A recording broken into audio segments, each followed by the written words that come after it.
పిలుపుతామని అంబాలికతో మా చిరతండ్రి పాండురాజును మా ఇంటి దాసితో ధర్మ నిర్మాణచనుడని మీచే కీర్తించబడుతున్నా ఈ విదురదేవుని కనలేదా? సందర్భావసరములను బట్టి క్షేత్రబీజ ప్రాధాన్యములతో సంకరమైన మా కురువంశం ఏనాడో కులహీనమైనది. బాగా నేడు కులము కులము అను వ్యర్థవాదమిందులకు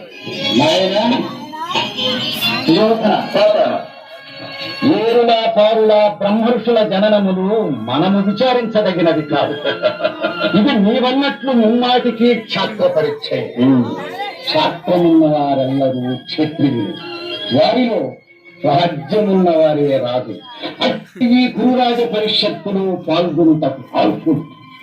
ఓహో, రాతరిక మా అర్హతను నిర్ణయించున్నది.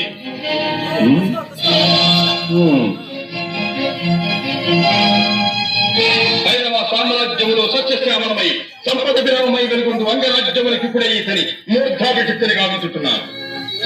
సోదర దుశ్శాసన అనర్ఘనవరత్న శక్తి కిరీటమున వేగము గదెను.